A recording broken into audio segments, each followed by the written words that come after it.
कहानी की शुरुआत अमेरिका के बॉस्टन शहर से होती है, जहां बैकग्राउंड में चल रही अनाउंसमेंट से हमें पता चलता है कि यहां के चार्ल्स टाउन इलाके में बैंक लूटना बहुत आम बात बन चुकी थी। हालत ये थी कि यहां के लोकल लोग दिन दहाड़े होने वाली चोरी डकैती के एकदम आदी हो चुके थे। तभी हमारी मुलाकात इसी शहर में मौजूद 4 जिगरी दोस्तों से होती है जो अपनी अगली बैंक डकैती की प्लानिंग कर रहे थे। इनके नाम थे डग, जेम, ग्लॉज और डेजमंड। ये चारों पुलिस की आंखों में धूल झोंक कर बैंक लूटने में माहिर थे। इनमें डग इस गैंग का लीडर था जो सारा दिमाग लगाता था और ऐसी सॉलिड प्लानिंग करता था कि पुलिस हमेशा हाथ मलती रह जाती थी। उस दिन भी डग अपनी टीम को एक एक बात अच्छे से समझा रहा था ताकि बैंक में कोई गलती न हो। बाकी तीनों भी उसकी बात ध्यान से सुन रहे थे और अगले ही पल पूरी तैयारी के साथ अपने मिशन पर निकल पड़े। उधर कैम्ब्रिज बैंक में बैंक का गार्ड नोटों से भरा बैग लेकर बैंक की ओर जाता है, लेकिन जैसे ही उसने मेन गेट खोला, अचानक चारों नकाबपोश लुटेरे उसे धक्का देकर अंदर घुस जाते हैं।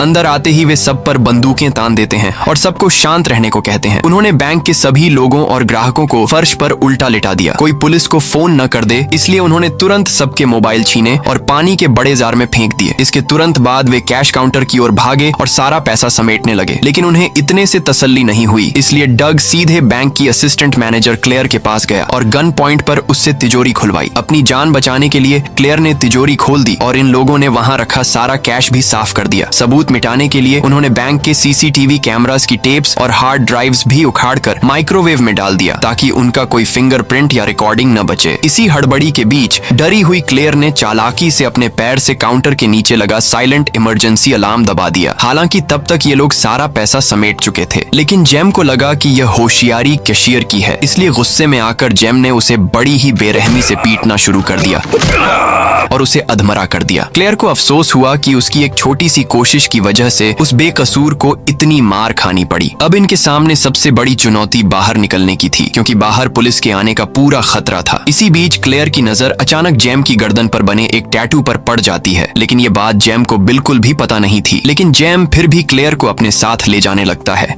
ताकि जरूरत पड़ने पर वे उसे ढाल की तरह इस्तेमाल कर सकें। उन्होंने क्लेयर की आंखों पर पट्टी बांधी, उसे अपनी वैन में डाला और वहां से भाग निकले। जब लुटेरों को लगा कि वे सेफ जोन में पहुंच गए हैं, तो उन्होंने क्लेयर को बिना कोई नुकसान पहुंचाए एक सुनसान बीच पर छोड़ दिया। जल्द ही इस केस की जांच FBI एजेंट एडम फ्रॉली को सौंपी गई। क्राइम सीन देखते ही फ्रॉली समझ गया कि यह काम किसी आम चोर का नहीं है, बल्कि बहुत ही शातिर गैंग ने बड़ी सफाई से सारे सबूत मिटाए हैं। तभी फ्रॉली को खबर मिलती है कि लुटेरों की वैन लावारिस मिली है। जब FBI वहां पहुंचती है तो देखती है कि गाड़ी को पूरी तरह जला दिया गया था और ब्लीच से धोया गया था ताकि कोई DNA या फिंगरप्रिंट न मिले। आसपास के लोगों से पूछने पर भी कुछ हासिल नहीं हुआ, क्योंकि चार्ल्स टाउन के लोगों में पुलिस को कुछ न बताने का एक अनलिखा नियम चलता था। फिर भी फ्रॉली हार नहीं मानता और अगले दिन क्लेयर से पूछताछ करने उसके घर पहुंच जाता है, लेकिन डर के मारे क्लेयर फ्रॉली को उस टैटू के बारे में कुछ नहीं बताती, क्योंकि उसे लगता था कि वे खतरनाक चोर उसे ढूंढकर मार देंगे। दूसरी तरफ चारों दोस्त अपने गुप्त ठिकाने पर मिलते हैं। डग बहुत गुस्से में था और उसने जेम से पूछा कि उसने उस लड़की को किडनैप क्यों किया। जेम ने सफाई दी कि मजबूरी थी और फिर उसने क्लेयर का ID कार्ड फेंक दिया। कार्ड देखते ही सबके होश उड़ गए, क्योंकि क्लेयर उन्हीं के मोहल्ले चार्ल्स टाउन में रहती थी। माहौल में टेंशन बढ़ गई। जेम ने कहा कि वह क्लेयर का पीछा करेगा और उसे डरा कर रखेगा ताकि वह मुंह न खोले, लेकिन डग ने उसे रोकते हुए कहा, तुम उसके पास भी नहीं जाओगे, उस पर नजर मैं रखूंगा। डग जानता था कि जेम पहले भी जेल जा चुका है और बहुत सनकी है, अगर वह गया तो क्लेयर को जान से मार देगा। इसके बाद चारों दोस्त अपने अपने काम में लग गए और पैसों का बंटवारा हुआ। सबसे पहले हथियार देने वाले को उसका हिस्सा दिया गया, फिर गाड़ियां अरेंज करने वाले को पैसे मिले। आखिर में वे फर्गी नाम के गैंग बॉस से मिलने पहुंचे, जो एक फूलों की दुकान की एड में क्राइम का बड़ा नेटवर्क चलाता था। हिसाब खत्म करने के बाद चारों दोस्त रात को एक लोकल बार में शराब पीने और जुआ खेलने चले गए। तभी वहां क्रिस्टा की एंट्री होती है। क्रिस्टा जेम की बहन थी और पहले डग की गर्लफ्रेंड रह चुकी थी। क्रिस्टा आज भी डग को पसंद करती थी, लेकिन डग अब उस पुरानी जिंदगी से बाहर निकलना चाहता था, इसलिए वह फौरन बार से चला गया। देर रात जब डग अपने घर पर टीवी देख रहा था, तब क्रिस्टा उसके घर के अंदर आ गई, क्योंकि उसके पास डग के घर की चाबी थी। उसने डग के करीब आने की कोशिश की, लेकिन डग के दिल में अब उसके लिए कोई फीलिंग्स नहीं बची थी। अगले दिन डग क्लेयर का पीछा करते करते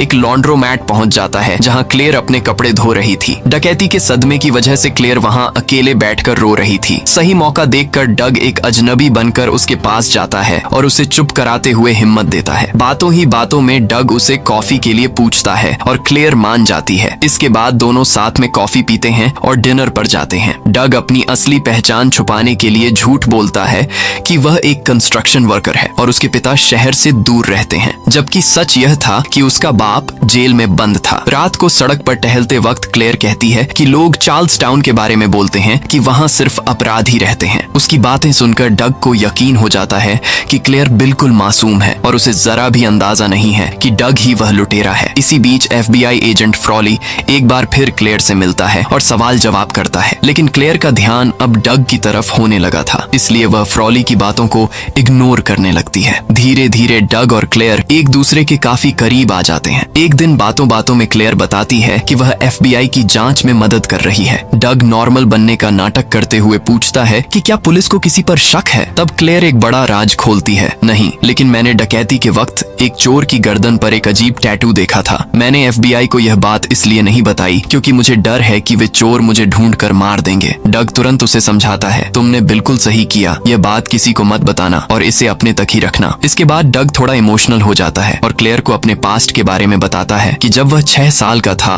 तब उसकी माँ उसे छोड़कर कहीं चली गई थी। वह तब से अपनी माँ को ढूंढ रहा है, जबकि उसके पिता ने कभी उसकी माँ को ढूंढने की कोशिश तक नहीं की। बातचीत के दौरान क्लेयर ने बहुत दुखी होकर डग को बताया कि वह अपने घर जाने के लिए हमेशा लंबा रास्ता चुनती है। वजह यह थी कि जब भी वह शॉर्टकट वाला रास्ता लेती तो कुछ स्थानीय गुंडे उसकी कार पर शराब की बोतलें फेंकने लगते थे, जिससे वह बुरी तरह डर जाती थी। क्लेयर की यह बात सुनकर डग को बहुत गुस्सा आया। उसने चुपचाप क्लेयर को उसके घर छोड़ा और बिना कोई देर किए सीधे जेम के पास पहुंच गया। डग जेम को साथ लेकर सीधे उन्हीं गुंडों के पास गया जो क्लेयर की गाड़ी पर बोतलें फेंका करते थे। वहां पहुंचते ही जेम ने बिना कुछ पूछे उन लड़कों को बेरहमी से पीटना शुरू कर दिया, लेकिन देखते ही देखते मामला तब बिगड़ गया जब गुस्से में आकर जेम ने अपनी बंदूक निकाली और एक गुंडे को सीधे गोली मार दी।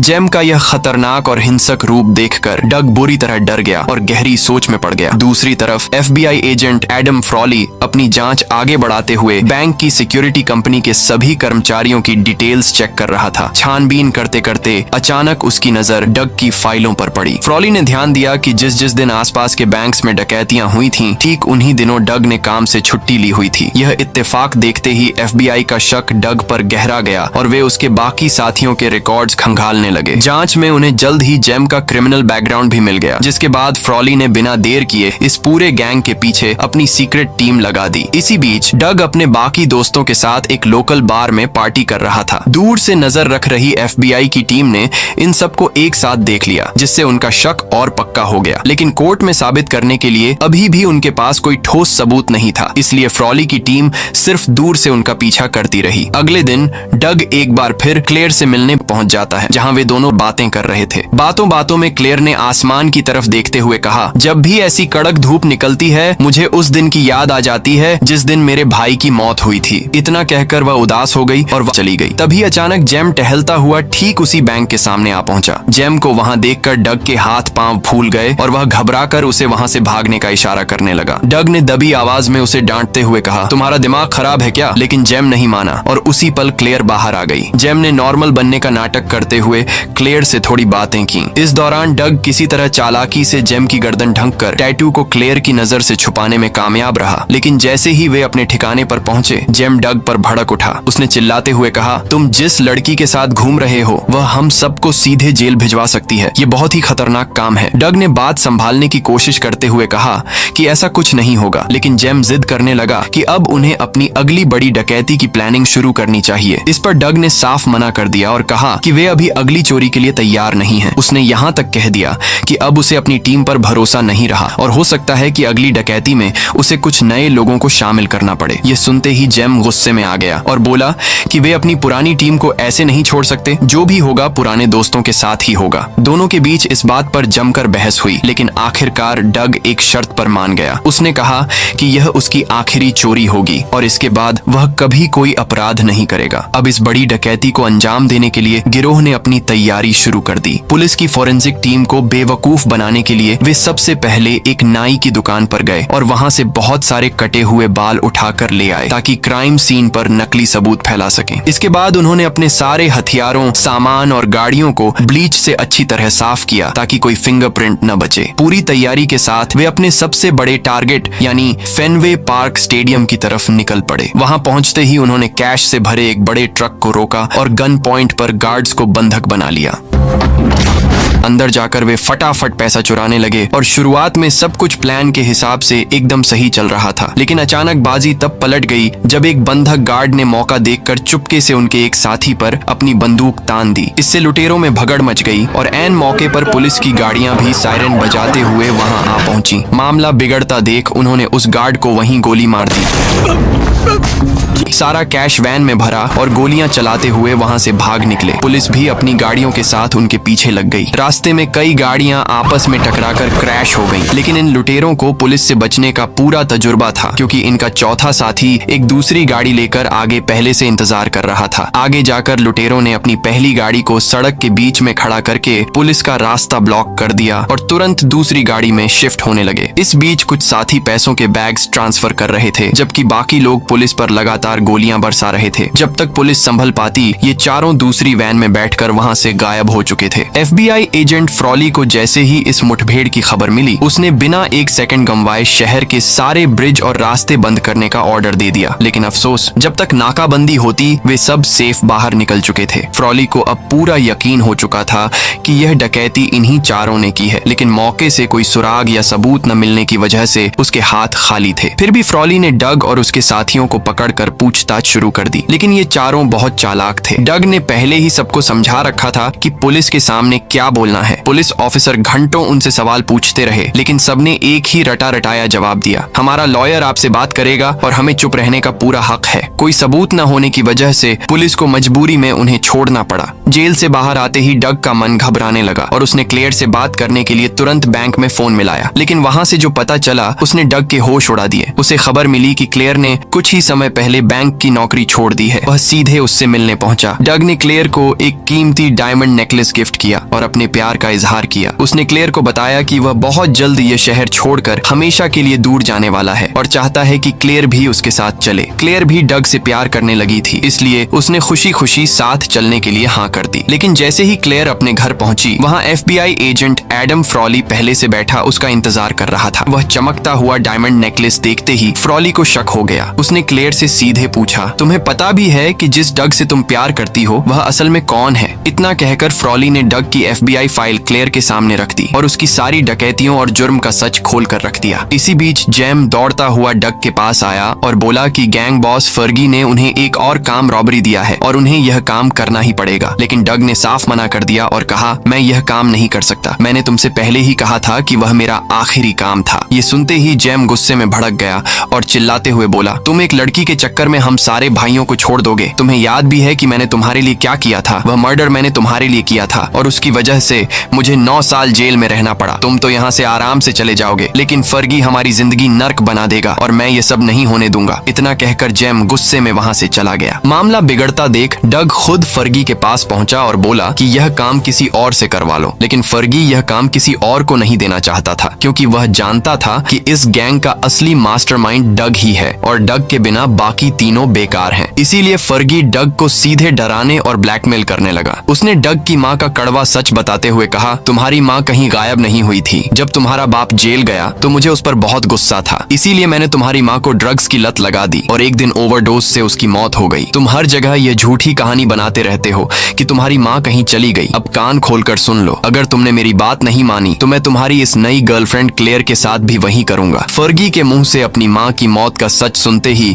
डग का खून खौल उठा, लेकिन क्लेयर की जान खतरे में देखकर वह मजबूर हो गया। वह तुरंत क्लेयर के घर पहुंचा ताकि उसे सच सच बता सके। लेकिन क्लेयर को FBI से सब कुछ पता चल चुका था। जैसे ही डग सामने आया, क्लेयर उस पर बुरी तरह चिल्लाने लगी और उसकी कोई बात नहीं सुनी। डग दुखी होकर वहां से चला गया, लेकिन वह क्लेयर की सुरक्षा के लिए उसके घर के आसपास ही चक्कर लगाता रहा। तभी उसने फर्गी के एक आदमी को देखा जो क्लेयर के दरवाजे पर मुरझाया हुआ ब्लीडिंग हार्ट फ्लावर लटका रहा था। इसे देखते ही डग समझ गया कि फर्गी के लोग क्लेयर को मार देंगे। क्लेयर की जान बचाने के लिए डग के पास इस डकैती को अंजाम देने के अलावा कोई रास्ता नहीं बचा था। इसके बाद फर्गी ने पूरी प्लानिंग समझाई कि यह डकैती फेनवे पार्क स्टेडियम में सुबह सुबह करनी होगी, जब सेफ में सारा कैश जमा होता है। प्लानिंग के बाद डग अपनी पुरानी गर्लफ्रेंड क्रिस्टा के पास गया और बताया कि यह काम खत्म होते ही वह शहर छोड़कर चला जाएगा। इसके बाद वह एक आखिरी बार जोखिम उठाकर क्लेयर से मिलने पहुंचा। उसने क्लेयर से बहुत भावुक होकर कहा, मैं तुम्हें बस एक सच बताना चाहता हूँ। मैं बहुत समय से बैंक लूट रहा हूँ, लेकिन मैंने आज तक किसी की जान नहीं ली। जब से तुमसे मिला हूँ, मैं यह सब छोड़ना चाहता हूँ। मेरे साथ चलो, हम दूर जाकर एक नई दुनिया बसाएंगे। डग की बातों में सच्चाई देखकर क्लेयर का दिल पिघल गया और वह उसके साथ जाने के लिए तैयार हो गई। दूसरी तरफ FBI एजेंट एडम फ्रॉली सीधे क्रिस्टा के पास जा पहुंचा। फ्रॉली जानता था कि डग तक पहुंचने का रास्ता क्रिस्टा ही है। उसने क्रिस्टा से काफी देर तक पूछताछ की, अपना बैज दिखाया और डराया कि उस पर कौन कौन से सीरियस चार्जेस लग सकते हैं। लेकिन क्रिस्टा ने साफ कह दिया, मैं तुमसे नहीं डरती, मेरा लॉयर तुमसे बात करेगा। तभी फ्रॉली ने दिमाग का खेल खेलते हुए क्रिस्टा को भड़काना शुरू किया। उसने कहा, तुम डग को पसंद करती हो, लेकिन डग ने तुम्हें कभी वो डायमंड नेकलेस नहीं दिया। उसने वह नेकलेस अपनी नई गर्लफ्रेंड क्लेयर को दिया है और वह बहुत जल्द तुम्हें जेल जाने के लिए अकेला छोड़कर उसके साथ भागने वाला है। अगर जेल जाने से बचना चाहती हो तो मुझे बताओ कि उनका अगला टारगेट क्या है। फ्रॉली की बातें सुनकर क्रिस्टा का दिल टूट गया और वह बुरी तरह बौखला गई। लेकिन डग से बदला लेने और पुलिस को भटकाने के लिए क्रिस्टा ने जानबूझकर फ्रॉली को गलत जानकारी दे दी, जिससे FBI की पूरी टीम गलत जगह उनका पीछा करने निकल पड़ी। कहानी में नया मोड़ तब आता है जब क्रिस्टा सीधे डग के पास पहुंचती है। वह बहुत परेशान थी और डग से गिड़गिड़ाकर कहती है, मुझे पता है कि तुम किसी और के साथ यह शहर छोड़कर भागने वाले हो, लेकिन प्लीज मुझे अपने साथ ले चलो। मैं भी इस बेकार जिंदगी से दूर तुम्हारे साथ एक नई शुरुआत करना चाहती हूँ। लेकिन डग का दिल क्लेयर पर आ चुका था। उसने बिना किसी झिझक के क्रिस्टा को साफ मना कर दिया कि वह उससे प्यार नहीं करता और सिर्फ क्लेयर के साथ ही जाएगा। इतना कहकर उसने क्रिस्टा को अपने घर से बाहर निकाल दिया। अगले ही सीन में हम FBI एजेंट एडम फ्रॉली को एक हॉस्पिटल में देखते हैं। असल में डग के मना करने के बाद क्रिस्टा बहुत दुखी और गुस्से में थी। उसने बहुत ज्यादा शराब पी ली और अपनी कार का भयानक एक्सीडेंट कर बैठी, जिससे वह गंभीर रूप से घायल हो गई। फ्रॉली हॉस्पिटल पहुंचकर उसे समझाते हुए कहता है, तुम जिन लोगों को बचा रही हो वे सब जेल जाने वाले हैं। अगर तुम उनका साथ दोगी तो तुम भी जेल जाओगी, लेकिन अगर हमारी मदद करोगी तो मैं तुम्हें विटनेस प्रोटेक्शन प्रोग्राम में डाल दूंगा, जहां तुम्हें सुरक्षा और पूरी मदद मिलेगी। फ्रॉली की बातों में आकर क्रिस्टा टूट जाती है और सच उगल देती है कि पूरा गैंग फेनवे पार्क स्टेडियम में चोरी करने वाला है। उधर डग और उसकी टीम को इस बात का जरा भी अंदाजा नहीं था और वे अपने प्लान पर काम कर रहे थे। सबसे पहले उन्होंने स्टेडियम के सारे सर्वेलेंस कैमरा बंद कर दिए। इसके बाद डग और जेम पुलिस की यूनिफॉर्म पहनकर स्टेडियम के अंदर घुसे। वहां मौजूद गार्ड्स को बड़े ही आराम से बेवकूफ बनाकर जमीन पर लिटा दिया और एक अंधेरे कमरे में बंद कर दिया। बाहर से ताला मारते हुए उन्होंने धमकी दी, अगर कोई भी बाहर आया तो हमारे बंदे तुम्हारे घर के बाहर हैं, वे तुम्हारे पूरे परिवार को मार देंगे। डर के मारे गार्ड्स चुप रहे और इन लोगों ने तिजोरी तोड़कर नोटों से भरे बैग्स निकाल ली। पैसों के बैग्स लेकर वे सीधे अंडरग्राउंड पार्किंग में पहुंचे, जहां उनके दो साथी डेजमंड और ग्लॉज एक एम्बुलेंस के साथ इंतजार कर रहे थे। वे सारे पैसे एम्बुलेंस में भर ही रहे थे कि तभी उन्हें एहसास हुआ कि बाहर पूरी पुलिस और FBI आ चुकी है। जेम गुस्से में आपा खो बैठता है और अपनी गन निकालकर अंधाधुंध गोलियां चलाने लगता है। पुलिस भी जवाबी फायरिंग करती है। इस बीच उनके साथी ग्लोज को एक गोली लगती है, लेकिन बुलेट प्रूफ जैकेट की वजह से वह बच जाता है। चारों तरफ से बरसती गोलियों के बीच डग डेजमंड से कहता है, डेजमंड तुम्हें हमारे साथ मरने की जरूरत नहीं है, तुम्हारा कोई क्रिमिनल रिकॉर्ड नहीं है, तुम सरेंडर कर दो, तुम्हें ज्यादा से ज्यादा 7 साल की सजा होगी। लेकिन डेजमंड मना कर देता है और कहता है कि वह आखिरी दम तक अपने भाइयों का साथ निभाएगा। तभी पुलिस वेल अंदर एक स्टन ग्रेनेड फेंकते हैं, जिससे अफरा तफरी मच जाती है और पुलिस की गोली लगने से डेजमंड मारा जाता है। तभी ग्लॉज कहता है, मेरे पास एक प्लान है, मैं एम्बुलेंस लेकर बाहर भागता हूँ। पुलिस को लगेगा कि तुम सब इसी वैन में हो और वे मेरे पीछे लग जाएंगे। इससे तुम दोनों को पुलिस यूनिफॉर्म में भीड़ में गायब होने का मौका मिल जाएगा। डग उसे रोकता है कि बाहर गए तो वे तुम्हें मार देंगे, लेकिन ग्लॉज अपनी जान दांव पर लगाकर एम्बुलेंस स्टार्ट करता है और बाहर निकल जाता है। पुलिस उसका पीछा करती है और जब वैन रुकती नहीं तो एक FBI स्नाइपर सीधे ग्लॉज के सिर में गोली मार देता है, जिससे ग्लॉज की वहीं मौत हो जाती है। इसी अफरा तफरी का फायदा उठाकर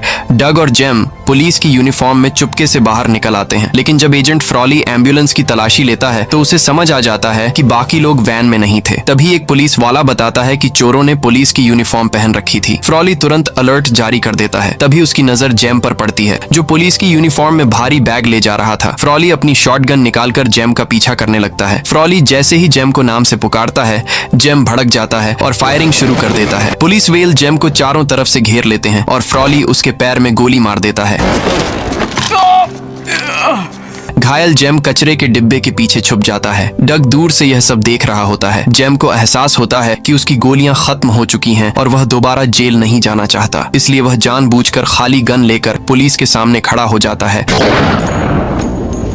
और पुलिस गोलियों से उसे ढेर कर देती है। डग जेम की कुर्बानी बेकार नहीं जाने देना चाहता था। वह तुरंत एक पुलिस कार चुराता है और वहां से निकल जाता है। वह सबसे पहले गैंग बॉस फर्गी के पास पहुंचता है। उसे और उसके गार्ड को गोली मारकर अपनी मां की मौत का बदला लेता है और उसके पैसे भी लूट लेता है। इसके बाद डग रास्ते में एक पे फोन से क्लेयर को कॉल करता है। डग फोन पर उससे माफी मांगता है तो क्लेयर उसे घर आने को कहती है, लेकिन बातों ही बातों में वह डग को उसी धूप वाले दिन और अपने भाई की मौत का जिक्र करके सीक्रेट इशारा दे देती है कि यहाँ FBI मौजूद है। डग समझ जाता है। वह कहता है, मैं तुमसे जल्द मिलूंगा, और फोन काट देता है। अंदर बैठे FBI इंतजार ही करते रह जाते हैं। शहर छोड़ने से पहले डग उसी रात चुपके से क्लेयर के गार्डन में जाता है। वहाँ वह पैसों से भरा बैग और एक चिट जमीन में गाड़ देता है। समय बीतता है। फ्रॉली को एहसास हो जाता है कि डग अब कभी उसके हाथ नहीं आएगा। जब वह शहर छोड़कर जाने लगता है तो उसे अपनी कार पर डग का छोड़ा हुआ एक नोट मिलता है, जिसमें डग ने उसे चकमा देने की बात लिखी थी। फ्रॉली समझ जाता है कि उस दिन क्लेयर ने ही डग को इशारा दिया था, लेकिन उसके पास क्लेयर के खिलाफ कोई सबूत नहीं था। फिल्म के आखिरी सीन में हम डग को एक ट्रेन में बैठकर दूसरे शहर की ओर जाते हुए देखते हैं। क्लेयर अपने गार्डन में जाती है, जहां उसे पैसों का बैग और डग की चिट्ठी मिलती है, जिसमें लिखा था, हम जरूर मिलेंगे इस जन्म में या अगले जन्म में। क्लेयर उन पैसों को डग और उसकी माँ की याद में लोकल यूथ हॉकी क्लब को डोनेट कर देती है और इसी के साथ ये कहानी यहीं समाप्त हो जाती है। तो दोस्तों, ये थी आज की हमारी पूरी कहानी। कैसी लगी कमेंट्स में जरूर बताना, और स्क्रीन पर जो वीडियो दिख रही है ये भी काफी मजेदार है, तो क्लिक करो और एंजॉय करो। मिलते हैं नेक्स्ट वीडियो में, तब तक के लिए बाय बाय।